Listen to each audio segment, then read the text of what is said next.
दो। जी हाँ, बिल्कुल सिर्फ दो। कहानी शुरू होती है चाइना के दो टॉप लेवल जनरल से, जिन्हें ऐसी सजा मिली है कि पूरी दुनिया में एक तरह से तहलका मच गया है। ये कोई आम सजा नहीं है, और इसके पीछे की जो जियोपॉलिटिकल कहानी बताई जा रही है ना, वो वाकई हैरान कर देने वाली है। तो आइए इस पेचीदा और बहुत ही दिलचस्प मुद्दे की तह तक चलते हैं। हम बिल्कुल गैर जानिबदाराना अंदाज में नए दावों को एनालाइज करेंगे कि कैसे चाइना के एक इंटरनल मिलिट्री एक्शन से ग्लोबल पावर डायनामिक्स तेजी से बदल रही हैं और इसका असर सीधा अमेरिका और मिडिल ईस्ट पर कैसे पड़ रहा है। अच्छा, तो आज हम इन 4 मेन पॉइंट्स को कवर करेंगे। पहला, चीन का ये सख्त मिलिट्री एक्शन। दूसरा, इस सब में अमेरिका और ट्रंप का एंगल। तीसरा, मिडल ईस्ट के हालात। और आखिर में, दुनिया का ये बदलता हुआ पावर बैलेंस। चलिए, सबसे पहले बात करते हैं पहले पॉइंट की, यानी चीना के इस इंतहाई सख्त मिलिट्री एक्शन के बारे में। देखें, यहाँ ना एक बड़ी अहम टर्म यूज हुई है, सस्पेंडेड मौत की सज़ा। रिपोर्ट्स के मुताबिक चाइना ने अपने दो साबिक आला तरीन जनरल्स, जिनमें रॉकेट फोर्स के चीफ और डिफेंस मिनिस्टर तक शामिल हैं, उन्हें यह सज़ा सुनाई है। अब इसका मतलब क्या है? सीधा सा मतलब यह है कि 2 साल बाद मौत की सज़ा खुद ब खुद ऐसी उम्र कैद में बदल जाएगी जहां बेल या परोल की ज़ीरो गुंजाइश है। सोर्स का मानना है कि ये एक इंतहाई सख्त कदम है ताकि इन हाई रैंकिंग अफसरों को हमेशा के लिए सलाखों के पीछे रखा जा सके। अब यहाँ कहानी दो हिस्सों में बढ़ जाती है। एक तरफ सरकारी मौक़िफ़ है, बीजिंग कहता है कि ये सब करप्शन और इनडिसिप्लिन का नतीजा है। खैर, दूसरी तरफ सोर्स के दावे बहुत ही एक्सप्लोजिव हैं। ये दावा किया जा रहा है कि करप्शन तो बस एक बहाना है।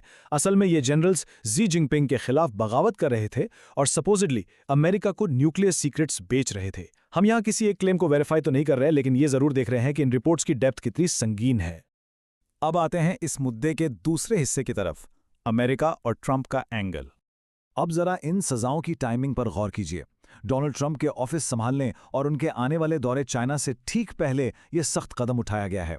तजिया निगारों का दावा है कि ये कोई इत्तेफाक नहीं है, बल्कि ये एक प्रॉपर्ली टाइम्ड, सोची समझी हिकमत अमली है, ताकि ट्रांजिशन पीरियड के दौरान ही वॉशिंगटन को और नई यूएस एडमिनिस्ट्रेशन को एक क्लियर मैसेज दिया जा सके। तो अहम पॉइंट यहाँ पर यह है कि इस एनालिसिस के मुताबिक चाइना का ये मूव फॉरेन इंटेलिजेंस नेटवर्क्स, खासूसन अमेरिका के लिए एक डायरेक्ट वार्निंग तस्वर किया जा रहा है। सोर्स का दावा है कि चाइना अपने यहाँ होने वाली जासूसी पर फुल स्टॉप लगा रहा है और दुनिया को दिखा रहा है कि उनका सर्विलेंस नेटवर्क कितना टाइट है। यानी पैगाम बिल्कुल साफ बताया जा रहा है, किसी भी किस्म की दाखिली बगावत या बाहरी जासूसी की जीरो टॉलरेंस होगी। चलिए अब रुख करते हैं तीसरे हिस्से का और देखते हैं मिडिल ईस्ट की मौजूदा सूरत हाल को। लेकिन अब दिमाग में सवाल ये उठता है, चाइना की इन सजाओं का आखिर मिडिल ईस्ट या ईरान से क्या कनेक्शन हो सकता है ना हैरान की बात। लेकिन जब इन डॉट्स को कनेक्ट किया जाता है तो इस सोर्स के मुताबिक एक बहुत बड़ी प्री प्लान्ड जियोपॉलिटिकल पिक्चर वाज़ेह होने लगती है। आइए इस कनेक्शन को थोड़ा और डीपली समझते हैं। अब यहाँ इन 3 बड़े आलमी महाजों पर गौर कीजिए। दावा यह किया जा रहा है कि दुनिया भर में अमेरिका को घेरने के लिए एक प्री प्लान्ड और सिंक्रोनाइज्ड स्ट्रैटेजी चल रही है। देखिए, ताइवान के मसले पर चाइना, यूक्रेन के महाज पर रशिया और मिडल ईस्ट में ईरान, ये तीनों मजबूती से अमेरिका के खिलाफ खड़े हैं। रिपोर्ट में यह क्लेम वाज़ेह है कि इन तीनों ममालिक ने एक ऐसा नेक्सस बना लिया है जो अमेरिका के लिए हर बॉर्डर पर एक ही वक्त में एक मैसिव चैलेंज खड़ा कर रहा है। और इस स्ट्रैटेजी की एक बहुत ही प्रैक्टिकल मिसाल स्ट्रेट ऑफ हॉर्मुज़ में नजर आती है। सोर्स ने एक बहुत बड़ा दावा किया है कि ईरान ने वहां अपना एक बिल्कुल ही नया इंडिपेंडेंट सिक्योरिटी मैकेनिज्म कायम कर लिया है। मतलब ट्रेडिशनल वेस्टर्न मैरिटाइम कंट्रोल और इंश्योरेंस को बिल्कुल बाईपास कर दिया गया है। नया सिस्टम कुछ इस तरह बताया जा रहा है कि जहाज़ ईरान को ईमेल के जरिए अपने कोऑर्डिनेट्स भेजते हैं, फीस पे करते हैं, फिर उन्हें सिक्योरिटी कोड्स मिलते हैं और आखिर में बाकायदा ईरानी नेवी का एस्कॉर्ट उन्हें महफूज रास्ता फराम करता है। अगर ये दावा सच्चा है तो ये आलमी तिजारत में वाकई एक गेम चेंजर तब्दीली है। और आखिर में बात करते हैं चौथे हिस्से की, चेंजिंग ग्लोबल पावर बैलेंस।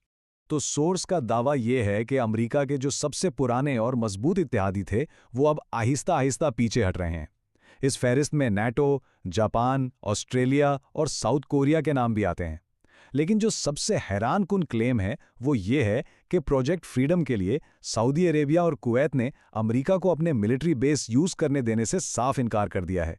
मतलब निकलता है कि ये ममालिक अब जाहिरन किसी बड़ी आलमी जंग का बिल वास्ता हिस्सा बनने से कतरा रहे हैं। तो इन सारी बातों का बॉटम लाइन क्या है? एनालिसिस का मकसद ये दिखाना है कि अमेरिका और ख़ास तौर पर डोनाल्ड ट्रंप एक ऐसी स्ट्रेटेजिक ट्रैप में फंस चुके हैं जहां से बाइज़्ज़त निकलने का कोई आसान रास्ता नहीं निकलता। दो ही ऑप्शन सामने हैं।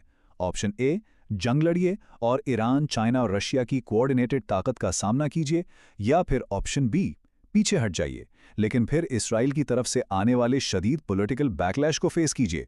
सोर्स के मुताबिक ये एक ऐसा डेड एंड है जहां दोनों ही सूरतों में सियासी और अस्करी नुकसान का दावा किया जा रहा है। तो अपने आखिरी सवाल पर आते हैं। क्या ये तमाम दावे और ये जियोपॉलिटिकल शिफ्ट्स सिर्फ एक टेम्पररी डिप्लोमैटिक रुकावट है, या फिर हम दुनिया के ग्लोबल ऑर्डर को परमानेंटली बदलते हुए देख रहे हैं? सोर्स की इस तज्जियाती कहानी ने इस वक्त दुनिया को सोचने पर मजबूर जरूर कर दिया है। इन क्लेम्स की असलियत जो भी हो, इन डेवलपमेंट्स पर नजर रखना इंतहाई जरूरी है। आखिर